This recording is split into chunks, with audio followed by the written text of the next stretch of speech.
मजीद उसमें डालूंगी। और अभी आपकी जो रिकवरी फेस है, इसमें मजीद कितना अरसा है जो आपको अंडर ट्रीटमेंट या अंडर ऑब्जर्वेशन रहना है, या अब ये जिंदगी भर कोई ना कोई एक आध मेडिसिन आपके साथ चलेगी? जी, वैसे तो अभी मेरा जो हार्मोनल थेरेपी चल रही है, जिसमें मुझे हर तीसरे हफ्ते एक इंजेक्शन लगता है हेर्सेप्टिन के नाम से, तो वो मुझे हॉस्पिटल से ही लगवाना होता है। तो जब मैं यहाँ पर आई तो वो उसका ब्रेक लेना पड़ा मुझे, क्योंकि मैं बहुत शदीद मेरी ख्वाहिश थी कि मैं बस यहाँ से निकलूं। तो मैंने अपने डॉक्टर से डिस्कस किया था, तो उन्होंने कहा आप ब्रेक ले सकते हैं। तो इसके अलावा 5 साल के लिए एक मेडिसिन उन्होंने दी है जो चलेगी अभी। अच्छा, तो वो जो इंजेक्शन आपने आफ्टर एवरी 3 वीक्स लगवाना है, तो उसमें अमेरिका आके आपने ब्रेक ले लिया, तो क्या ये एडवाइजेबल नहीं था डॉक्टर साहब की तरफ से कि आप यही इंजेक्शन जो है इसको अमेरिका में आप कंटिन्यू कर लें, क्योंकि यहाँ आपका स्टे थोड़ा लंबा भी तो हो सकता है ना?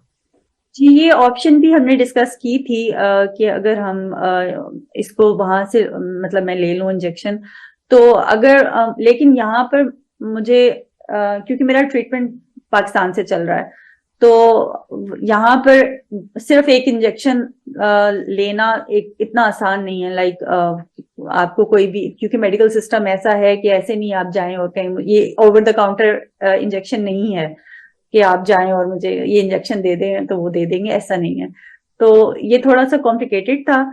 तो हम लोगों ने फिर यही डिसाइड किया कि मैं वापस आके इसको जारी रखूंगी।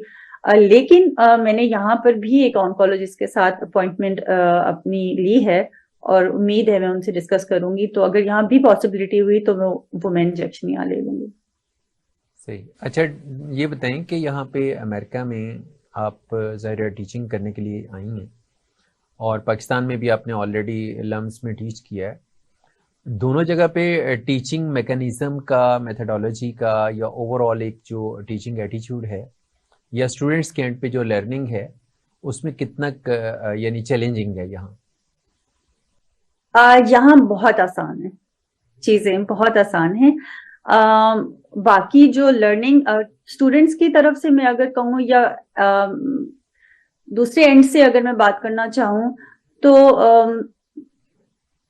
बदकिस्मती से पाकिस्तान में उर्दू के हवाले से उसको इस तरह से नहीं लिया जाता जितना दूसरे मुल्कों में लिया जा रहा है। जैसे कि अमेरिका में उर्दू की अहमियत या किसी भी जबान की अहमियत, तो जबान की अहमियत को जितना यहाँ लोग समझते हैं और अहमियत देते हैं, हमारे मुल्क में हम अपनी जबान को ही नहीं देते। तो ये एक अलमिया है और बदकिस्मती की बात है। लेकिन यहाँ आके खुशी होती है कि जबान, और हमें खुद भी फख्र महसूस होता है कि वाकई हम अगर एक अपनी जबान को पढ़ा रहे हैं और तरवीज और तरक्की में काम कर रहे हैं, तो ये एक फख्र की बात है। अच्छा, टीचिंग एस्पेक्ट रह गया, आपने टीचिंग नहीं बताई कि टीचिंग ज़्यादा चैलेंजिंग है एज कम्पेयर टू पाकिस्तान या नहीं?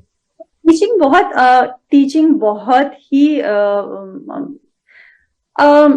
अगर मैं कहूँ लैंग्वेज टीचिंग, तो लैंग्वेज टीचिंग यहाँ बहुत आसान है, हम्म। क्योंकि क्योंकि एनवायरनमेंट फर्क है, टीचर स्टूडेंट रिलेशनशिप फर्क है यहाँ पर। यहाँ आप आपके पास जो टेक्नोलॉजी है वो फर्क है। तो काफी चीजें हैं, ऑर्गेनाइज्ड हैं काफी चीजें, और मतलब आसान है। अच्छा, यहाँ स्टूडेंट को ये राइट है कि वो टीचर को ग्रेड करे या उसको एवेल्यूएट करे या उसके बारे में अपनी एवेल्यूशन दे कि हमारा टीचर कैसा है? बिल्कुल, हमारे यहाँ पर जैसे अभी मैं प्रोग्राम पढ़ा रही हूँ, तो यहाँ 2 दफा एवेल्युएशन होती है, एक मिड टर्म एवेल्युएशन और एक फाइनल एवेल्युएशन। तो यहाँ स्टूडेंट्स के पास खैर ज्यादा राइट्स हैं कि टीचर को टीचर्स को एवेल्युएट करने के लिए, टीचिंग स्टाइल को एवेल्युएट करने के लिए, और यहाँ स्टूडेंट्स को प्रायोरिटी दी जाती है, अनलाइक पाकिस्तान जहाँ टीचर्स को प्रायोरिटी दी जाती है। और जी, यहाँ सेंटर जो है ना टीचिंग और लर्निंग का, वो स्टूडेंट हैं। और स्टूडेंट्स कोऑपरेटिव हैं वहाँ पे, यानी जिस तरह से आप उनको टफ टाइम देते हैं या असाइनमेंट्स देते हैं या टाइमलाइंस होती हैं, तो उसी तरह से वो स्टूडेंट फिलफुल होती हैं। जी बहुत डेडिकेटेड हैं। अब तक मुझे जितने भी स्टूडेंट्स मिले माशाल्लाह वो बहुत डेडिकेटेड हैं और बड़ी मेहनत से काम करते हैं। और जब आप उनको देखते हैं तो आप फख्र महसूस करते हैं कि ये तरीका है पढ़ने का। क्योंकि मैं अगर अपनी मिसाल लेती हूँ कि अंग्रेजी सीखते सीखते एक जमाना गुजर गया, इतनी उम्र हो गई और उस लेवल तक अभी तक अंग्रेजी नहीं सीख सके जो ये बच्चे 3-3 साल में बड़े अच्छा एक लेवल पे आ जाते हैं किसी भी जबान में। अच्छा, ये जो लिबर्टी है स्टूडेंट्स के पास कि वो टीचर को एवेल्यूएट करें या उसके बारे में अपनी कोई ओपिनियन दें या अपने कमेंट्स दें, ये लिबर्टी मतलब टीचिंग एनवायरनमेंट के लिए ठीक है या जी इसका बिल्कुल। मिसयूज भी होता है? नहीं, मिसयूज पता नहीं, वो मतलब मेरे तजर्बे में तो शायद कोई मिसयूज नहीं होता इसका। लेकिन मेरा ख्याल है कि एवेल्युएशन हर इंसान के लिए जरूरी है, सेल्फ चेक और सेल्फ एवेल्युएशन भी, और ताकि आपको पता चलता है कि आप कहाँ किन किन एरियाज में इम्प्रूव कर सकते हैं। तो ये मेरे ख्याल से कि ये बेहतर बनाती है चीजों को। अच्छा, कोई टीचर अगर बहुत ज़्यादा सख्ती करता हो और बहुत टफ टाइम देता हो स्टूडेंट्स को, और स्टूडेंट्स मिलके ये प्लान कर लें कि इस टीचर के अगेंस्ट ओपिनियन देनी है, तो इज़ इट पॉसिबल, या एक सिस्टम भी अलग से काम कर रहा होता है जो आपको यूनिवर्सिटी लेवल पे, डिपार्टमेंट लेवल पे, डीन की सतह पे या यूनिवर्सिटी ऑफिस के लेवल पे वो आपको अलग से भी ऑब्जर्व कर रहा होता है? दोनों तरह से ऑब्जर्वेशन हो रही होती है। और आमतौर पे ऐसा होता नहीं है कि यहाँ कुछ स्टूडेंट गैंग बन जाए और कुछ पाकिस्तान में स्टूडेंट। चूंकि होता है, और मैं खुद भी यूनिवर्सिटीज़ के सिस्टम में रहा एडमिनिस्ट्रेशन में, तो मुझे अंदाज़ा है कि बच्चे मिलके जी प्लान कर लेते हैं फलां टीचर से नहीं पढ़ना तो फिर बस फिर नहीं पढ़ना। नहीं नहीं नहीं, यहाँ इस तरह का सिस्टम नहीं है, क्योंकि यहाँ तकरीबन जो बच्चे हैं या स्टूडेंट्स हैं, तालिब इल्म हैं, मुख्तलिफ मुख्तलिफ कोर्सेज ले रहे होते हैं। थोड़ा सा हमारे से यहाँ फर्क ऐसे है कि हम जो एक जमात में लोग होते हैं वही सारे कोर्सेज ले रहे होते हैं। तो यहाँ अगर एक क्लास में 4 बच्चे उर्दू सीख रहे हैं तो वो अपनी अपनी बाकी जिंदगी में बाकी शोबों में, कोई इंजीनियरिंग का स्टूडेंट है, कोई साउथ एशियन स्टडीज का स्टूडेंट है, कोई कंप्यूटर साइंसेस का स्टूडेंट है, कोई पॉलिटिक्स का स्टूडेंट है, तो वो इस एक क्लास में यहाँ मिल रहे हैं। तो ऐसा उस तरह का कोई गैंग बनाना या कोई इस तरह की जैसे वो करना, वो इतना आम नहीं है। सही।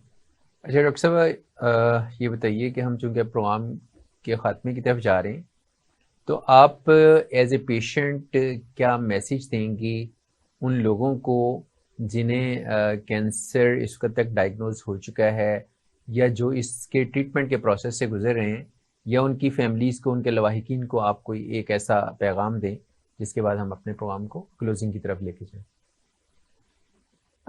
मेरे ख्याल में तो कैंसर पेशेंट्स के लिए मैं ये कहना चाहूंगी कि यकीनन ये बहुत मुश्किल सफर है, और इसकी जो जो जो पेन है, जो तकलीफ है, वो सिर्फ वो ही समझ सकता है जो इससे गुजर रहा है। जो इसका ट्रॉमा है वो वही समझ सकता है जो इससे गुजर रहा है।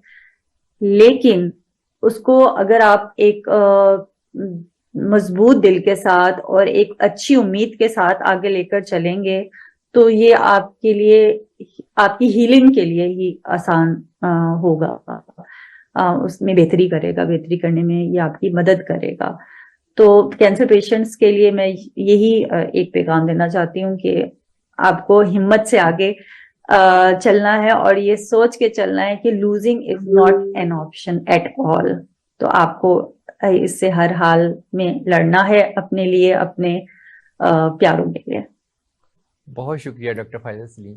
नाज़रीन, डॉक्टर फ़ायज़ा सलीम आज हमारे साथ मौजूद थी यूनिवर्सिटी ऑफ विस्कॉन्सिन अमेरिका से, जो कैंसर के साथ जंग करने में मसरूफ़ हैं, और उन्होंने बहुत ही हिम्मत और हौसले से बीमारी का फेज़ गुजारा है, और अभी उन्हें ये मालूम है कि अगले 5 साल तक उन्हें मुसलसल ट्रीटमेंट और कंटिन्यूस जो चेकअप है, मुतवातर और मुसलसल जो चेकअप है, उसके मरहले से गुज़रते रहना होगा।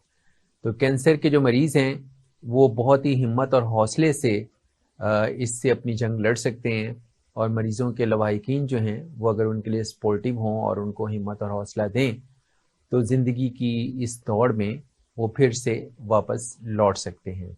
मुझे उम्मीद है कि आपको हमारा आज का प्रोग्राम पसंद आया होगा। अपने मेज़बान मोहम्मद मुआविया को इजाज़त दीजिए। अल्लाह हाफ़िज़।